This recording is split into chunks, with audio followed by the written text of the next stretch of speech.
nous sommes l'association des pupilles de l'enseignement des Bouches-du-Rhône.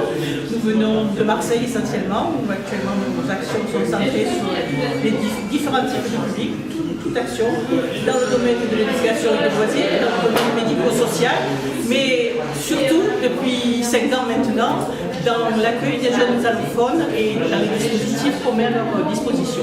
À toi, voilà.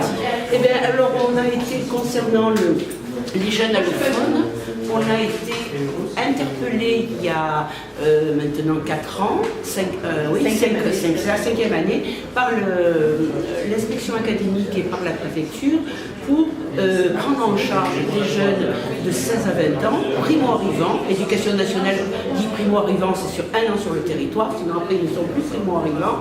Et donc, charge à nous de leur donner une formation en français et en mathématiques susceptible de leur permettre d'intégrer le lycée professionnel. Alors c'est toute une démarche qui est très enrichissante parce qu'on emploie bien sûr des professeurs, mais aussi des médiateurs pour les aider à accompagner leur choix professionnel, leur parcours professionnel. Voilà, alors donc il y a un travail de français énorme et on travaille donc, je ne sais pas si je vous l'ai dit, sur 45 jeunes en général. Mais pas trop dans le détail, il faut présenter nos autres actions en direction du public allophone. Alors, concernant le public allophone aussi, et c'est la présidente qui en parlera plus, nous travaillons aussi sur les tout petits de moins de 3 ans pour une intégration très précoce à l'école maternelle. Voilà, parce qu'on s'est rendu compte donc par la connaissance qu'on avait du public de jeunes allophones qu'il y avait une problématique dans les quartiers nord de Marseille où les jeunes enfants ne sont pas scolarisés dès la maternelle, mais quelquefois n'intègrent l'école qu'à la rentrée au CP.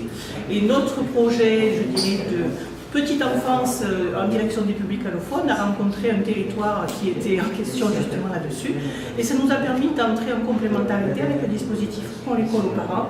Nous avons offert un lieu d'accueil parce que les enfants fréquentaient en même temps que les mamans les cours d'alphabétisation et d'apprentissage du français. Et donc nous avons proposé un lieu de socialisation, d'imprégnation linguistique pour les jeunes enfants en parallèle dans une salle à côté de Ouvrons l'école aux parents.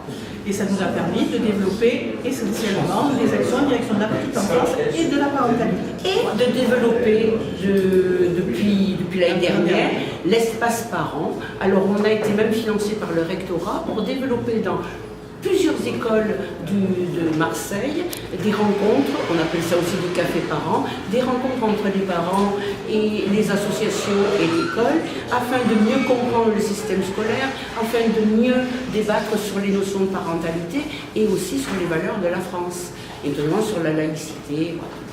Mais du coup, vous travaillez avec des personnes qui sont régularisées ou pas? Ah non, on a dérégularisé et on a beaucoup de non-régularisés. Oui, voilà. En général, les primo-arrivants, les gens qui sont régularisés. Même il y en a qui ne sont jamais régularisés et qui sont, hélas, dans les rues. On a des gamins de 18 ans, parce que comme on les gère en princesse et évalués, on a des jeunes qui sont livrés ou reconduits à la frontière. Qui sont coincés. Voilà. Donc ça, c'est une énorme problématique. Alors que c'est des jeunes qui ont une volonté d'intégration extraordinaire dans la société, c'est sans commune mesure, avec les jeunes avec lesquels on travaille dans les écoles, etc., ou qui ne voient pas l'école, ne jouant plus vraiment le rôle d'ascenseur pour trouver un emploi, etc., ne voient pas l'utilité de travailler avec eux. Et ils sont motivés, c'est extraordinaire, quoi, leur situation.